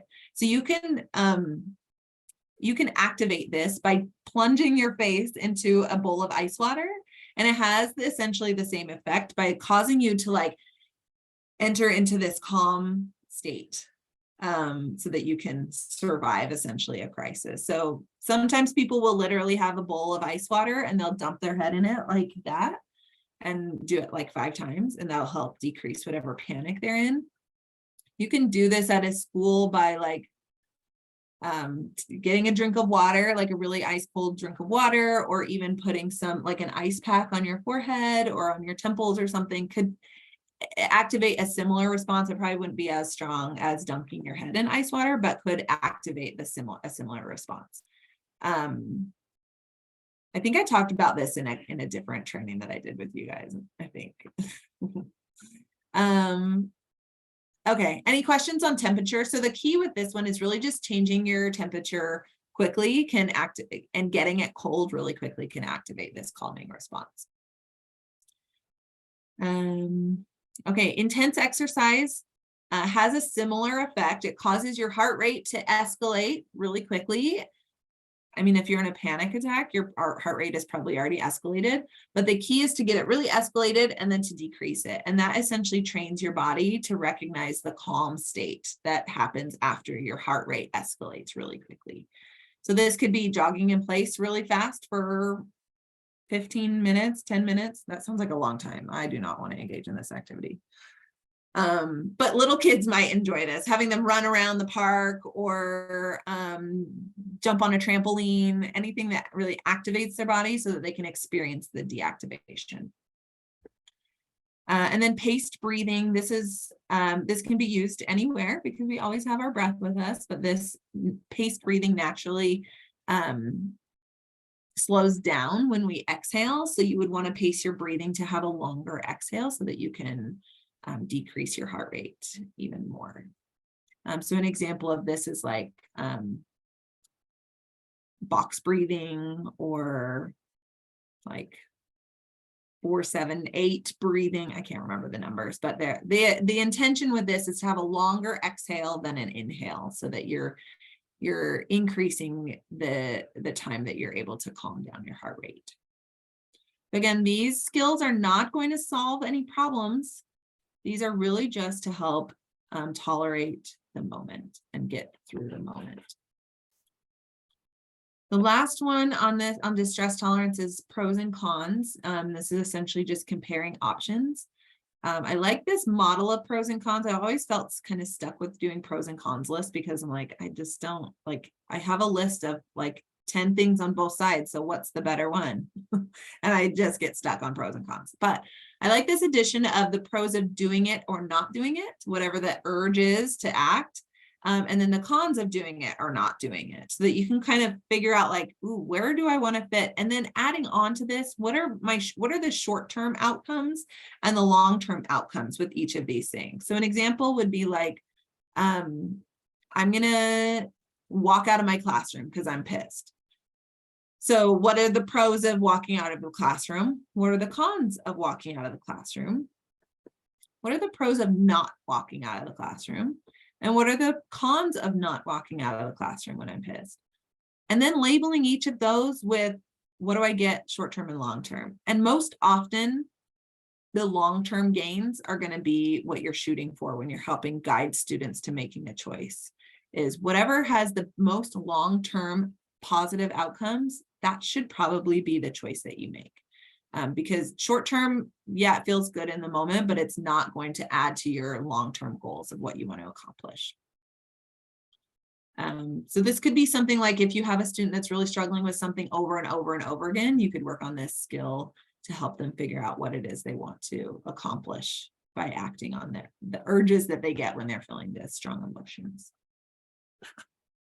Okay, I think that was all the distress tolerance skills. Any questions, or all of the crisis survival skills in distress tolerance? Any questions on these?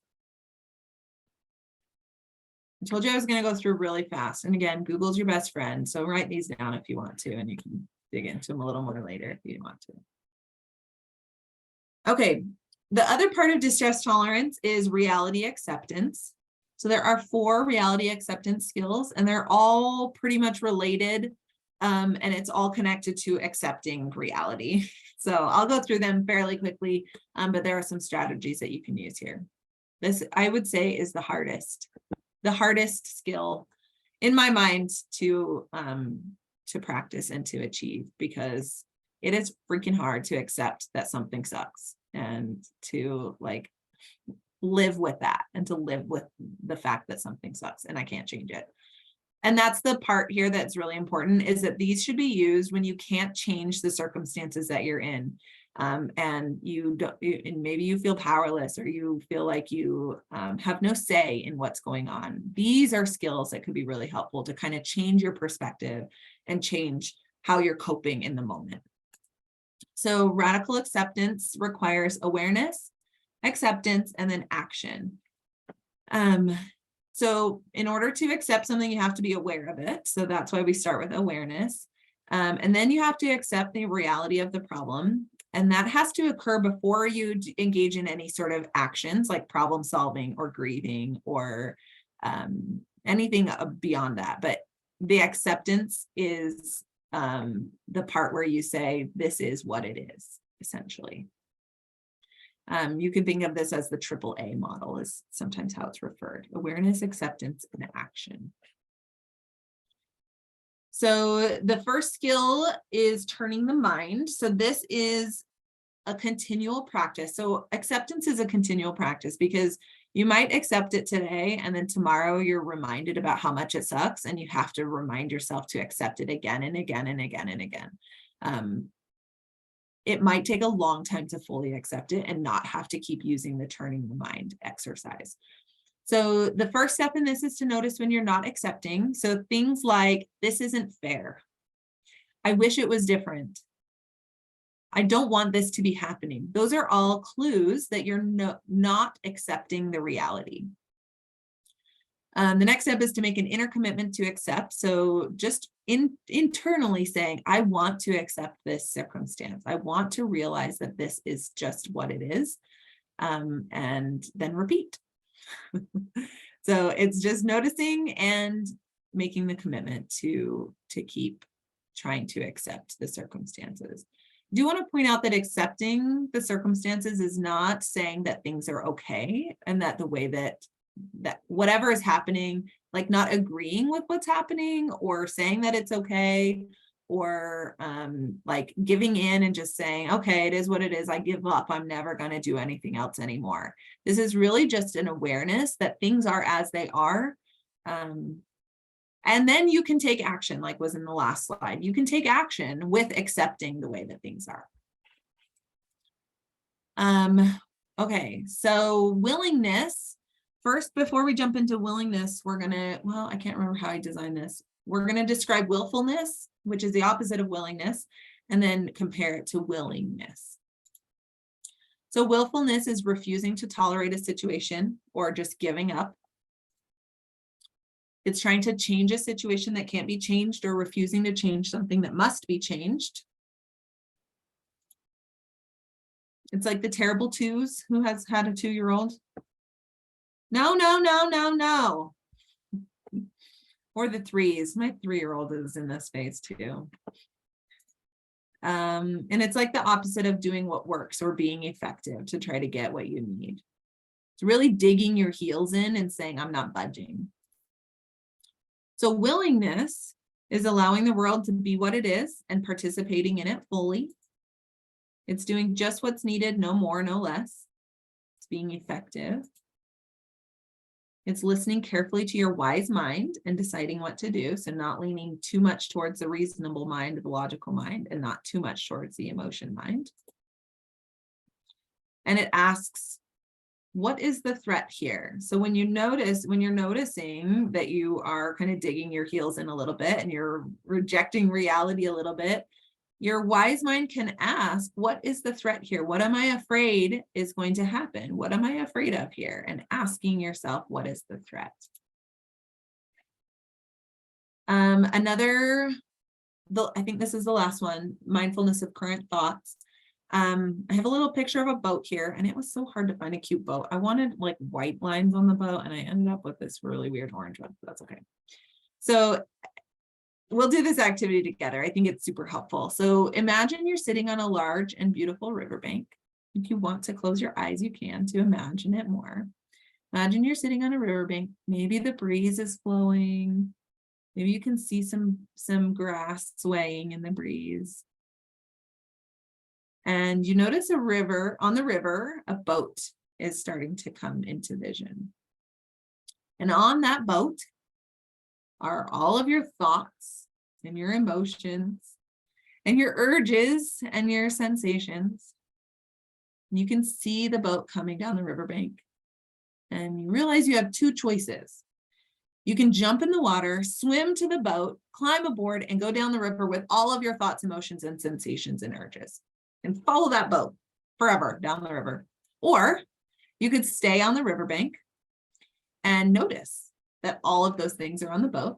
And you might notice that the boat is slowly passing you by. And then eventually it's out of your view. And all of those distressing emotions or thoughts or urges are gone because they don't stick around forever. Go ahead and open your eyes if you were imagining. What choice would you make? Would you swim out to the boat and climb aboard and stay with those forever? Julia's saying, no way.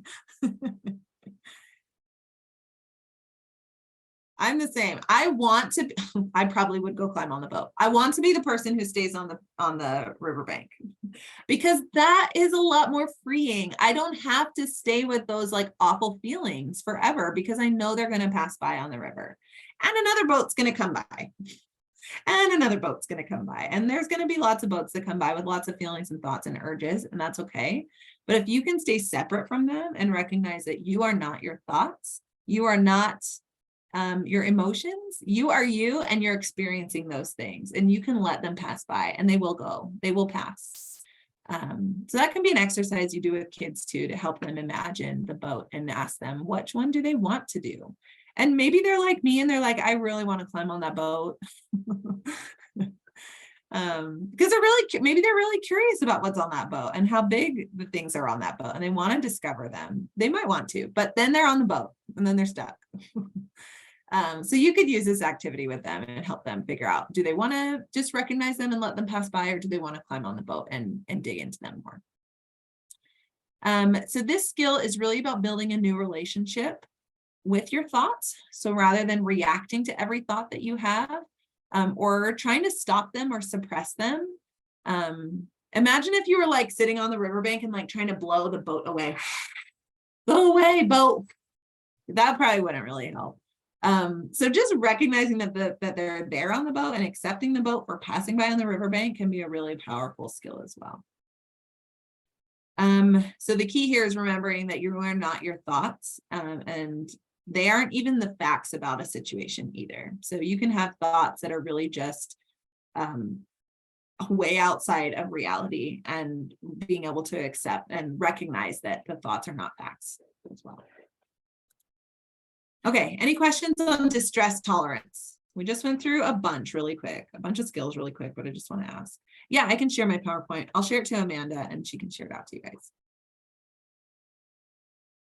Okay, we're going to go into emotion regulation. Are we done at 11, Amanda? Yes, at 11. Okay, we might be done earlier. I hope. We'll see. It's okay. I don't think too many people will be mad about being done early.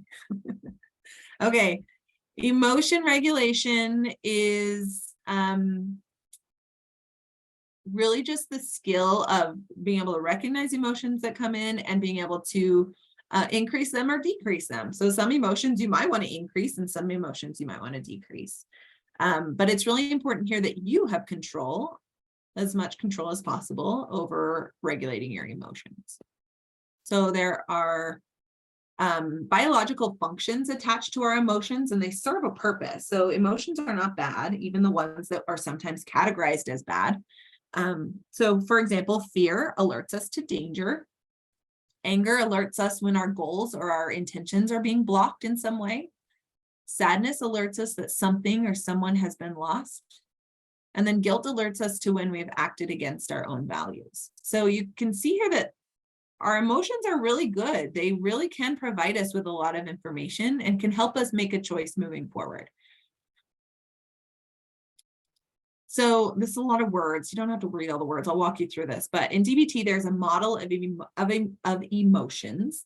And it's essentially like a flow chart of how to like recognize and process through emotions. So the example here is I'm scared.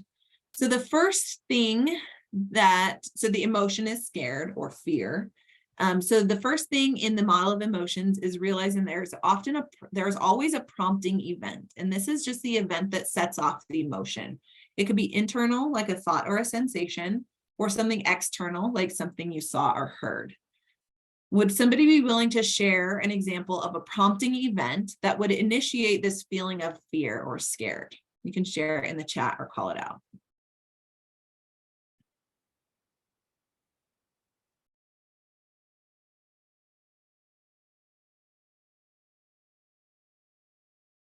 New placements.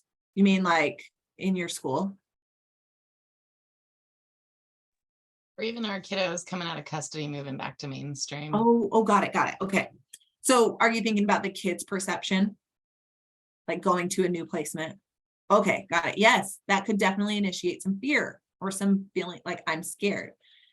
Good. So the vulnerability factors are things that happen outside of this prompting event, but are things that make you more vulnerable to experiencing this emotion. So things like not getting enough sleep, being hungry, being sick, being placed in multiple homes already, having a bad experience with a previous placement,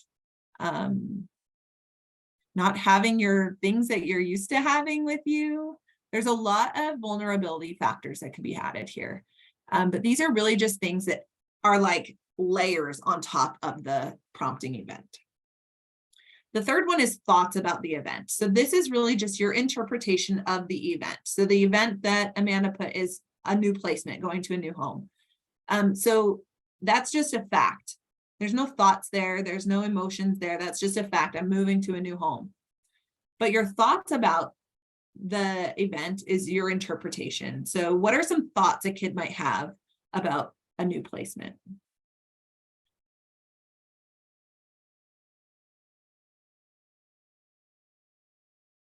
Are they gonna like me? Yeah. Like them? Can I still do things I like to? Yep. It could even be like, this sucks. This isn't fair. I don't want to move. Those are all thoughts about the event, right? Those are all going to impact how you feel. Sorry, a bug just like flew really close to me in my office and it freaked me out. We have like an infestation of box elder bugs in my house and it's really disgusting. Okay, so thoughts are not always accurate or true. So this thought of they're not going to like me, that could be a thought about moving to a new placement, but it's not necessarily true. It could be true, but it's not necessarily true.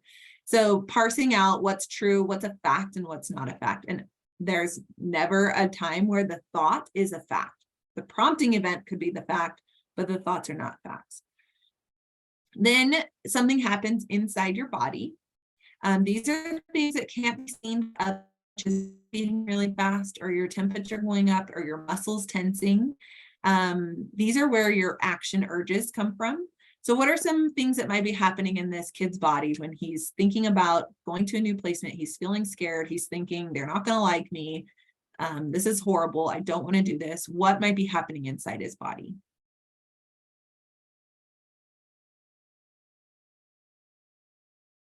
Yes, stomach aches. Oh yeah. That's the curse of my childhood. Anytime I felt scared, tummy aches. Heart racing. Yep. And these are internal things nobody can see. He might not even be aware that these things are happening in his own body. Okay, then we also have things that happen outside the body. And these are things that can be seen by others, such as facial expressions, body posture, the words that we say, or the behaviors that we engage in. So he's thinking, this sucks. I don't want to move. They're not going to like me. I'm feeling scared. His heart's racing. His tummy aches. What's happening outside of his body that can be observed by other people now?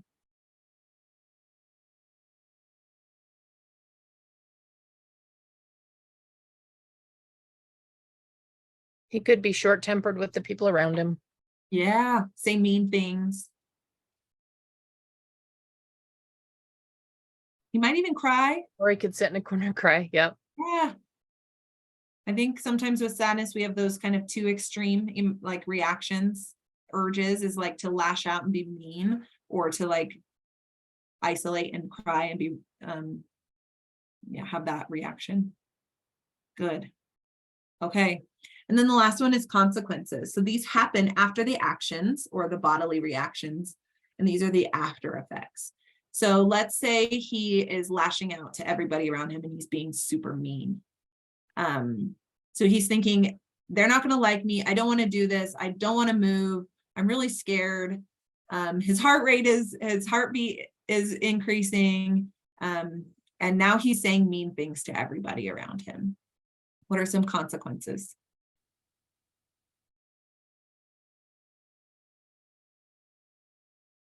He could harm the relationships, that he's built with classmates or the teacher. Yep.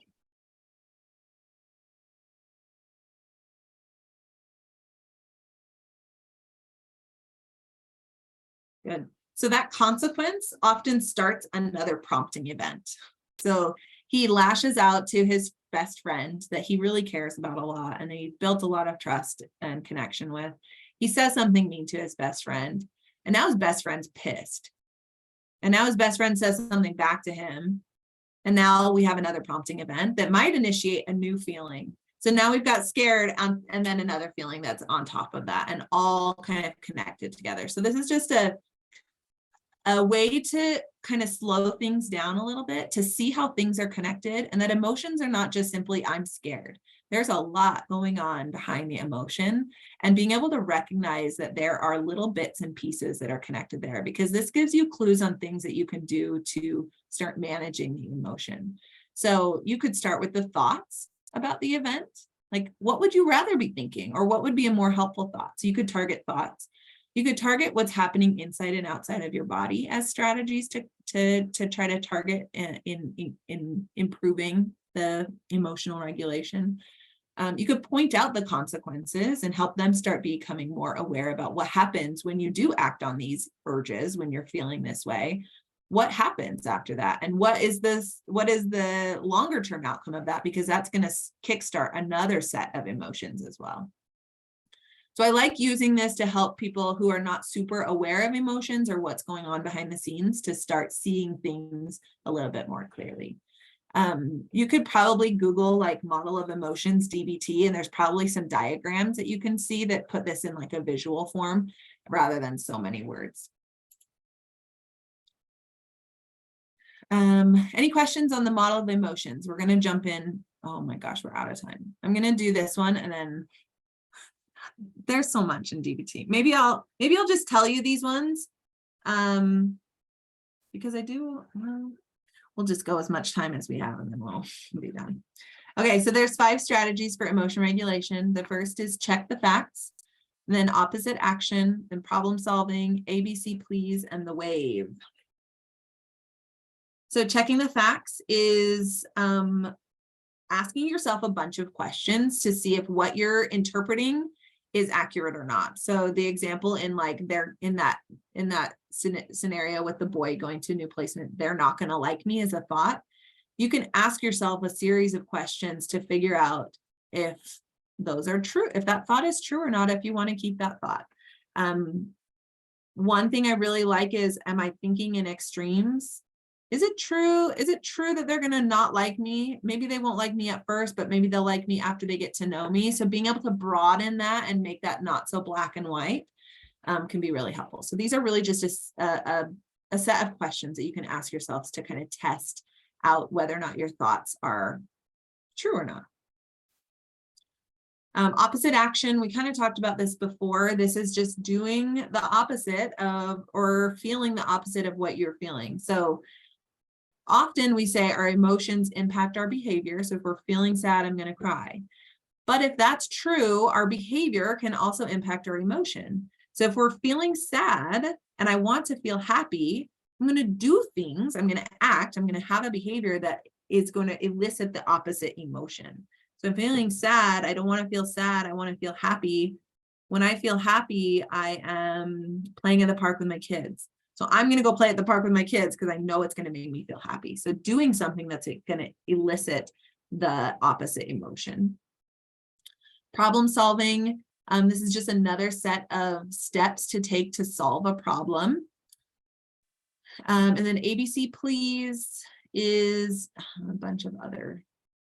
So the please is about like your physical body. So treating any physical illnesses you have, balanced eating, avoiding drugs, having enough sleep, getting exercise. These are all things that are going to help you regulate your emotions more, because remember, those were kind of like those vulnerability factors. If you're not eating well, not sleeping well, not getting enough water, if you have physical illnesses, that's all going to contribute to reacting to emotions a lot more quickly.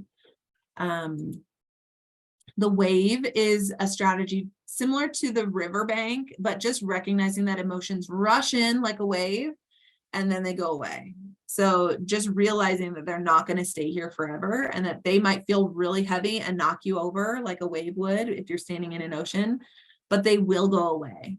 I heard somebody talk about this, like she had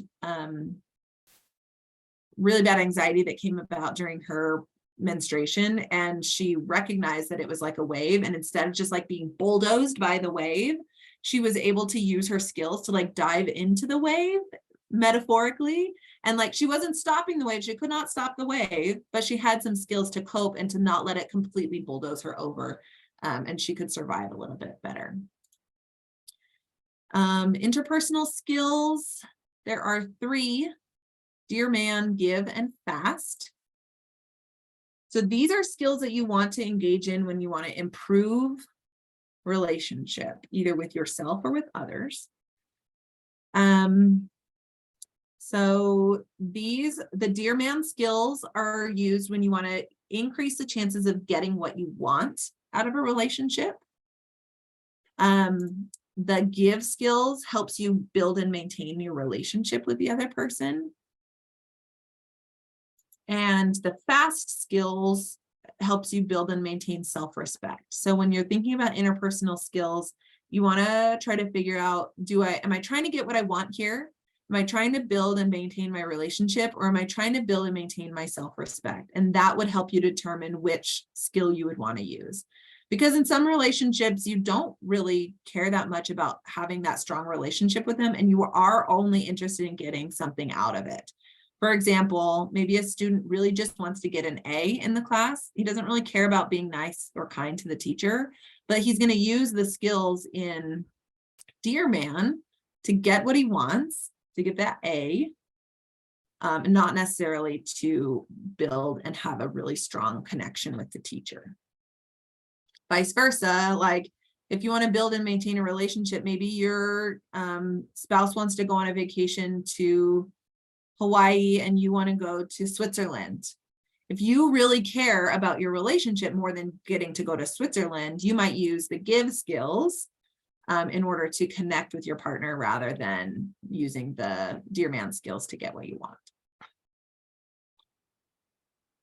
And then the maintaining self-respect is like sticking up for yourself. So maybe in a relationship, you've kind of always been walked all over and you've kind of been like giving everybody else what they want, and you're feeling like, I am not meeting my needs.